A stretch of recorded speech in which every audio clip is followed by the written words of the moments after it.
대부분의 사람들은 끝없이 무엇인가를 가지고 싶은 욕구와 부족함에 대한 불안감, 그리고 그것을 채우고자 하는 강박감을 안고 살아갑니다. 무엇보다 삶의 가치를 돈과 소유, 그리고 자랑에 두다 보니 올바른 가치와 신념을 갖는 것은 항상 우선순위에 밀려 결국에는 삶이 메마르고 어려움을 맞을 수밖에 없는데, 그러다 보니 때로는 이러한 현실에서 도피하거나 보다 높은 가치의 삶을 찾기 위해 종교를 선택하기도 하고 여행을 떠난다거나 술과 마약과 같은 보다 자극적인 것으로 현실을 도피하려고도 하지만 그다지 큰 도움이 되지 않습니다. 여호와를 경외하는 것이 지혜의 근본이요 거룩하신 자를 아는 것이 명철이니라. 나 지혜로 말미암아 내 날이 많아질 것이요 내 생명의 해가 내게 더하리라.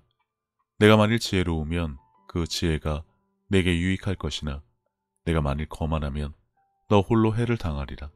왜냐하면 다시 삶의 자리로 돌아오면 여전히 철회하지 못해서 그대로 남아있는 상실감이나 공허함 때문에 마른 장작처럼 메마르고 상처투성이의 무기력한 자신을 마주하는 악순환이 반복되기 때문입니다. 이처럼 수많은 스트레스에 지친 나머지 이젠 삶의 의욕조차 잃어버린 지경에 이른 소위 번아웃이 새로운 사회 문제가 되고 있어 함께 말씀을 통해 나누어 보고자 합니다. 너희는 이 세대를 본받지 말고 오직 마음을 새롭게 함으로 변화를 받아 하나님이 선하시고 기뻐하시고 온전하신 뜻이 무엇인지 분별하도록 하라.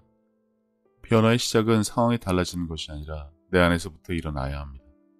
세상의 것으로 나를 채운 삶을 살았다면 그 무미건조함의 끝에 내몰렸을 때 잠시나마 왜 사는지, 삶의 목적은 무엇인지, 무엇 때문에 그렇게 치열하게 살았는지 자기 성찰을 하게 될 것입니다. 성경의 예수님께서는 당신께서 이 세상에 오신 이유에 대해 다음과 같이 분명하게 말씀을 주셨습니다. 예수께서 이르시되 내가 다른 동네들에서도 하나님이 나라 복음을 전하여야 하리니 나는 이 일을 위해 보내심을 받았노라 하시고, 도둑이 오는 것은 도둑질하고 죽이고 멸망시키려는 것뿐이요 내가 온 것은 양으로 생명을 얻게 하고 더 풍성히 얻게 하려는 것이라.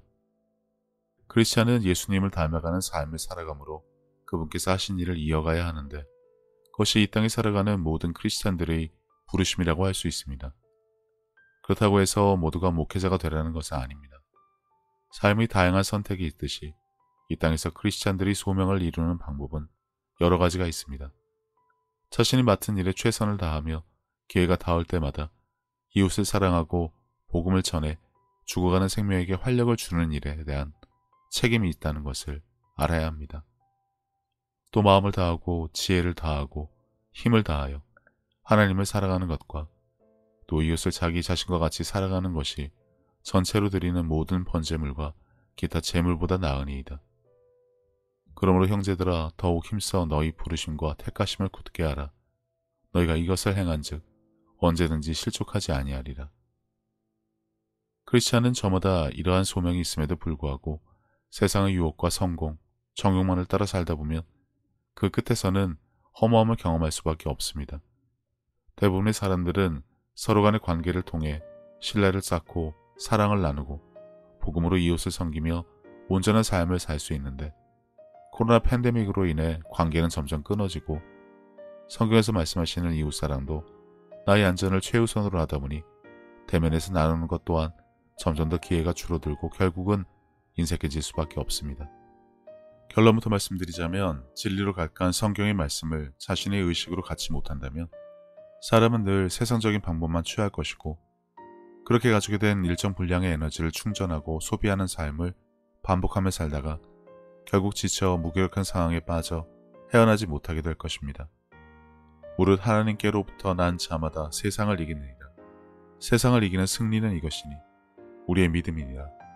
예수께서 하나님의 아들이심을 믿는 자가 아니면 세상을 이기는 자가 누구냐. 누구나 사용하는 스마트폰은 휴대용 전자기기라 배터리를 충전하지 않으면 어느 순간 전원이 꺼져 제 기능을 전혀 발휘하지 못하는 일명 번아웃의 순간이 오게 됩니다. 그래서 보조 배터리나 충전기를 가지고 다니면서 항상 일정 수준 이상의 파워를 유지하도록 해주는데, 사람의 일상은 어떨까요? 밥을 먹거나 잠을 자거나 취미생활, 휴가를 가서 재충전을 했다는 사람들이 많지만 그것만으로는 자신의 삶을 성경에서 말하는 영적으로 충만한 상태인 플레로마, 사람들이 흔히 말하는 활력 에너지 만땅의 상태를 만들어주지는 않습니다. 악인이 이긴다는 자랑도 잠시요. 경건하지 못한 자의 즐거움도 잠깐이니라. 주께서 생명의 길을 내게 보이시리니 주의 앞에는 충만한 기쁨이 있고 주의 오른쪽에는 영원한 즐거움이 있나이다. 언젠가부터 흔하게 언급되는 현대인의 병 스트레스. 이것을 다루기 위해 사회적으로 천문학적인 금액이 들어간다고 하지만 정작 변화나 개선, 극복을 하지 못하고 오히려 인간이 정복하지 못하는 것으로 단정한 것은 이미 오래전의 일입니다. 같은 맥락으로 월요병이란 말도 모든 사람에게 당연한 것으로 여겨지는데 과연 그럴까요? 사람을 인생의 피해자로 생각하는 사람들이 주로 하는 말이지 믿는 자들은 자신의 삶을 통해 이런 것이 무의미하다는 것을 보여주어야 합니다. 주의 구원의 즐거움을 내게 회복시켜 주시고 자원한 심령을 주사 나를 붙드소서. 주의 법이 나의 즐거움이 되지 아니하였다면 내가 그 고난 중에 멸망하였으리이다. 직업이 다양화되면서 일반적인 스트레스와는 비교되지 않을 정도의 새로운 중압감을 느끼게 되는 일이 일어나면서 전통적인 직업군인 군인, 경찰, 소방관 등의 직업군에서는 PTSD로 인해 말할 수 없는 고통과 스트레스, 번아웃에 시달리는 분들도 있습니다. 완벽한 치료가 불가능한 일이라고 할지라도 그들이 누군가를 위한 일을 하다가 겪게 된 고통이라면 그것이 나는 물론이고 내 이웃을 위한 일을 하다가 그런 일을 겪을 수 있으니 누구나 그들을 이해하는 마음을 갖고 항상 감사하는 태도를 갖는 것만으로도 그들의 치유에 큰 도움이 될 수 있습니다. 돈을 사랑함이 일만 악의 뿌리가 되나니 이것을 탐내는 자들은 미혹을 받아 믿음에서 떠나 많은 근심으로써 자기를 찔렀도다. 보통의 경우 사람들은 충분한 휴식과 재충전의 기회를 갖지 못하는 것은 물론이고 마땅한 해결책을 찾지 못한 채 방치해서 오히려 문제를 더 키우기만 할 뿐 피로가 누적되듯이 스트레스나 다양한 증후군들도 계속해서 쌓여만 가는 것이 현실이기도 합니다. 술 취하지 말라 이는 방탕한 것이니 오직 성령으로 충만함을 받으라. 이런 경우 두 가지 선택이 있을 텐데 하나는 충분한 휴식과 다양한 활동을 통한 재충전으로 상황을 이겨내는 것이고 나머지 하나는 순응하고 받아들여 인생의 피해자로 계속해서 살면서 술과 마약, 게임과 같은 중독에 이르는 것으로 현실을 피하는 것입니다. 번아웃이나 월요병도 충분히 없앨 수 있습니다만 문제는 매일매일 재충전을 하지 않고 일주일 내내 스트레스에 시달리다가 주말이나 휴가 때 한 번에 쉬거나 재충전을 하려다 보니 충분한 재충전을 하지 못해서 생기는 문제들이 대부분입니다. 스마트폰은 매일 시도 때도 없이 충전을 하면서 사람은 왜 그렇게 하지 않는 것일까요? 주말에 일주일치 밥을 한 번에 다 먹거나 잠을 몰아서 자는 사람은 없습니다. 그런데 매일 예습 복습을 하지 않고 시험때가 되면 그제서야 벼락치기 공부를 하는 것처럼 일과 사람에게서 받는 피로감과 스트레스도 이와 같이 대학의 일수인데 시대와 상황의 변화에 따라 추가적인 삶의 습관이 필요하다면 아무리 피곤하고 시간이 없다 하더라도 삶을 조정해서라도 마땅히 해줘야 할 대응에 적극적인 태도를 갖추어야 합니다. 하나님이 뜻대로 하는 근심은 후회할 것이 없는 구원에 이르게 하는 회개를 이루는 것이요 세상 근심은 사망을 이루는 것이니라. 근데 만약 사람에게 이러한 재충전 시스템이 없다면 어떨까요? 태어날 때 가진 열정과 힘, 재능을 다 소진하면 언젠가부터 빈 껍데기로 살아야 한다는 말인데 감사하게도 하나님께서는 사람을 그렇게 만들지 않으셨습니다. 무엇보다 하나님은 성령님과 말씀을 통해 사람이 올바른 가치관과 생각의 기준, 삶의 활력을 가질 수 있도록 알려주고 계십니다만 이러한 은혜도 매일같이 자신이 힘써 노력해서 개발하고 활용하지 않으면 무용지물이 될 수밖에 없습니다. 그렇지 않으면 마치 일주일 내내 자기 마음대로 살다가 주말에 교회 가서 예배드리고 헌금하고 봉사를 한 것이 신앙생활의 전부인 듯 착각하면서 평일에는 인생의 피해자로 사는 것과 마찬가지일 수밖에 없습니다. 매일 꾸준히 무엇을 하느냐가 이 모든 문제들이 답이 될 수 있습니다. 예전에 어느 교회 목사님은 성령의 충만을 받으려고 유명한 사역자들이 전세계 집회를 쫓아다니신다고 들었습니다. 그렇게 무리를 해서라도 다녀와야 성령의 충만을 받은 것 같다지만 빚은 늘어도 매번 가야 하는 이유가 오감으로 느낀 성령 충만함이 어느새 떨어져서 또 받아야 한다는 것입니다. 지금 세대의 사람들도 이와 다르지 않습니다. 서사 규칙적인 생활을 하고 매일같이 좋은 설교나 동기부여 영상을 보면서 오감이 주는 만족에 잠시 힘을 얻은 듯 착각을 하고 열심을 다해 살더라도 또다시 쉽게 지치고 의욕이 떨어져 그나마 가진 것도 매일 소진될 때 좀 더 자극적인 것을 찾게 되는 삶을 반복할 뿐입니다. 만일 누가 말하려면 하나님의 말씀을 하는 것 같이 하고 누가 봉사하려면 하나님이 공급하시는 힘으로 하는 것 같이 하라. 이는 범사의 예수 그리스도로 말미암아 하나님이 영광을 받으시게 하려 함이니 그에게 영광과 권능이 세세에 무궁하도록 있느니라. 아멘. 이와 같이 목표를 달성하기 위한 방법에만 열중하다 보면 문제들을 겪게 되면서 고군분투를 하다가 결국 자신의 존재 이유와 가치관이 흔들리는 경우를 맞이하곤 합니다. 그러다 보면 자신을 향한 다른 사람들의 평가에 민감해지기 일쑤이고 그것이 마치 자신이 전부인 듯 착각하게 되면서 깊은 상실감에 빠지게 됩니다. 크리스찬들은 믿음과 신념도 스스로 의심하게 되기도 하는데 그것의 피해자가 되지 않도록 매일 올바른 진리의 말씀으로 자신을 무장하는 방법으로 이겨낼 수밖에는 없을 것입니다. 누구든지 말씀을 듣고 행하지 아니하면 그는 거울로 자기의 생긴 얼굴을 보는 사람과 같아서 제 자신을 보고 가서 그 모습이 어떠했는지를 곧 잊어버리거니와. 그리고 이것은 혼자 감당하기 어려울 수 있습니다. 그래서 내 주변을 둘러보면서 같은 처지에 있는 사람이 있는지 살펴보고 만약 주변에 그런 사람이 있다면 함께 격려하고 힘이 되어줄 때 넉넉히 이길 수 있습니다.